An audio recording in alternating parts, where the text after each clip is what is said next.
தேரிழந்தூர் அர் ரஹீமியா அரபிக் கல்லூரி. உங்கள் ஆண் பிள்ளைகள் 7 ஆண்டுகளில் ஆலிம் பட்டத்துடன் பிகாம், பிபிஏ, பிஏ டிகிரிகளும் பெற்று சிறந்த ஆலிமாக வெளிவர இன்றே தொடர்பு கொள்ளுங்கள். அஸ்ஸலாமு அலைக்கும் வரஹ்மத்துல்லாஹி தஆலா வபரகாத்துஹு. இன்னல் ஹம்தலில்லாஹ் வஸ்ஸலாத்து வஸ்ஸலாமு அலா ரசூலில்லாஹ் ஸல்லல்லாஹு அலைஹி வஸல்லம். اللهم صل على سيدنا محمد وعلى ال سيدنا محمد وبارك وسلم عليه ثم جعلناك على شريعة من الأمر فاتبعها صدق الله العظيم. அளவற்ற அருளும் நிகரற்ற அன்பும் இலங்கி துலங்குகின்ற எல்லாம் வல்ல அல்லாஹ் சுப்ஹானஹு வ தஆலா அவருடைய அருள் திருநாமத்தை முன்னிறுத்தி எனது வாழ்த்துறையை ஆரம்பம் செய்கிறேன். சிறப்பான இந்த மாபெரும் ஷரியத் மாநாட்டுடைய தலைவர் சேலம் ஜாமியா மஸ்ஜிதுடைய தலைமை இமாம் மௌலானா மௌலவி காரி அப்ரார் அஹமத் காசிமி ஹசரத் அவர்களே, முன்னிலை வகித்துக் கொண்டிருக்கின்ற ஓமலூர் அரச காஜி உட்பட செவ்வாப்பேட்டையினுடைய தலைமை இமாம் மஸாஹிருல் உலூம் அரபிக்களுடைய தகைமை மிக்க பேராசிரியர் உள்ளிட்ட அனைத்து உலமாக்களையும் உலமாக்களுடன் அழகிய நட்பு பாராட்டி எல்லா வகையிலும் ஒத்துழைப்பு நல்கிக் கொண்டிருக்கின்ற சேலம் ஜாமியா மஸ்ஜிதுடைய முத்தௌலி சாஹிப் ஆலி ஜனாப் எஸ்ஆர் அன்வர் சாஹிப் அவர்களையும் வருகை தந்திருக்கின்ற சங்கைக்குரிய உலமாக்கள், பெரியோர்கள், சமுதாய முன்னோடிகள் அனைவருக்கும் மீண்டும் சலாமை எடுத்துரைத்து சில வார்த்தைகளை இந்த சபையில் வைக்கிறேன். அஸ்ஸலாமு அலைக்கும் வரஹ்மத்துல்லாஹி வபரகாத்துஹு. நாடெங்கிலும் மீலாது விழாக்கள், மீலாது மாநாடுகள் மிக வீரியத்துடன் நடத்தப்பட்டுக் கொண்டிருக்கின்ற காலகட்டத்தில் சேலம் ஜமாஅத்துல் உலமா சபை ஷரியத் மாநாட்டை கையில் எடுத்திருக்கிறது.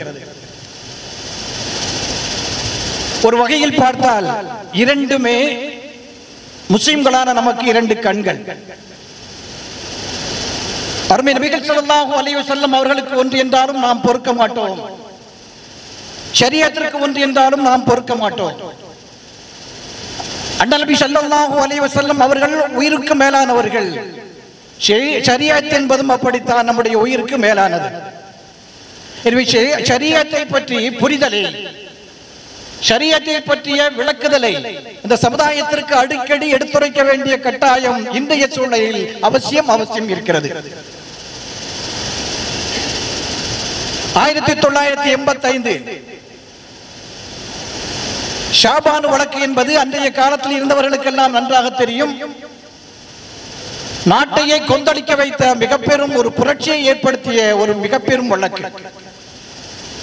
ஷாபான் என்ப விவாகரத்து செய்யப்பட்ட பெண் தனக்கு வாழ்நாள் முழுவதும் ஜீவனாம்சம் தர வேண்டும் என்பதாக நீதிமன்றத்திற்கு செல்ல, இதுதான் சந்தர்ப்பம் என்பதாக நினைத்துக் கொண்ட நீதிமன்றம் அந்த பெண்ணிற்கு வாழ்நாள் முழுவதும் விவாகரத்து செய்த கணவர் ஜீவனாம்சத்தை அளிக்க வேண்டும் என்பதான ஒரு தீர்ப்பை சொல்ல உலமாக்கள் வீறு கொண்டு எழுந்தார்கள். இது முற்றிலும் ஷரியத்திற்கு முற்றிலும் மாறான விஷயம் என்பதாக அநேகமாக ஒரு சுதந்திர போராட்டத்திற்கு பிறகு உலமாக்கள் கிளர்ந்து இருந்தது அந்த 1985 காலத்தில் தான், ஷாபான் வழக்கில் தான். நாடெங்கிலும் போராட்டம் பொதுமக்களுடன் சேர்ந்து இணைந்து பொதுமக்களும் புரிந்து கொண்டு அதற்காக பாடுபட்டார்கள். ஒரு பெண் கணவனால் விவாகரத்து செய்யப்பட்ட பெண் இத்தா காலம் வரைக்கும் ஷரியத் அவர்களுக்கு ஜீவன் அம்சம் கொடுக்க சொல்கிறது, அவர்களுக்கு உடைய செலவுக்கு கொடுக்க சொல்கிறது, இது ஷரியத். ஆனால் அந்த பெண் இத்தாவுடைய காலத்திற்கு பிறகும் கூட அந்த பெண் எப்படி மாறுகிறார்? அந்நிய பெண்ணாக மாறுகிறார். அந்த கணவனுக்கும் அந்த பெண்ணுக்கும் ஏதாவது தொடர்பு உண்டா? கண்டிப்பாக கிடையாது. அந்நிய பெண்ணிற்கு ஒரு ஆண் எப்படி செலவுக்கு கொடுக்க முடியும்? அதுவும் காலம் முழுவதும்.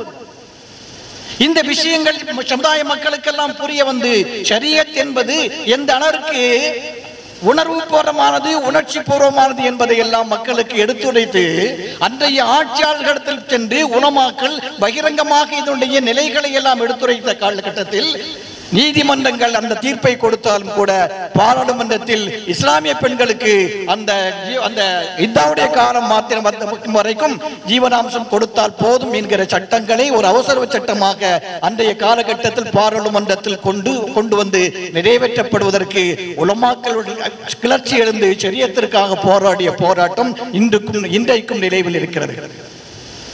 ஷரியத்தை பற்றி உணர்வு ஊட்டியதற்கு பிறகுதான் உலமாக்கள் எடுத்துரைக்கின்ற போதுதான் பொதுமக்கள் எல்லாம் கிளர்ந்தார்கள். ஆங்காங்கே போராட்டம் நடந்தது.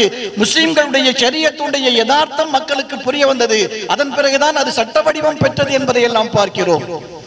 இப்படியே தான் இன்றைக்கும் அன்றைக்கு ஆட்சியாளர்கள் ஓரளவிற்கு நமக்கு சாதகமாக இருந்தார்கள். ஆனால் இன்றைக்கெல்லாம் நினைத்து பார்க்கவே முடியாத அளவிற்கு நாம் இருக்கிறோம். ஆனாலும் கூட ஷரியத்தை பற்றிய ஒரு உணர்வு முஸ்லிம்கள் அனைவருக்கும் மனதில் ஆழமாக பதிய வேண்டும் என்பதற்காக இது போன்ற மாநாடுகள் சிறப்பாக நடத்தப்படுகின்றன. வல்ல இறைவன் அல்லாஹ் சுப்ஹானஹு வ தஆலா இது போன்ற மாநாடுகளின் மூலமாக ஷரியத்தை பற்றிய புரிதலை நாம் விளங்கிக் கொண்டு ஷரியத்தின்படி வாழ்வதற்காக நம்மையும் நம்முடைய குடும்பத்தாரும் அப்படி ஷரியத்தின்படி வாழ்வதற்கான நல்வாய்ப்பை வல்ல இறைவன் அல்லாஹ் தஆலா தந்தருள்வானாக. இந்த நிகழ்ச்சியை நடத்தும் ஜமாஅத்துல் உலமா சபை எல்லா வகையிலும் நிறைவான சேவைகள் செய்து இன்னும் மக்களுக்கு வீரியமாக மார்க்கத்தை கொண்டு நல்ல வாய்ப்பையும் கொடுத்தருள்வானாக. வாஹிர் தஅவானா அனில் ஹம்துலில்லாஹி ரப்பில் ஆலமீன். அஸ்ஸலாமு அலைக்கும்.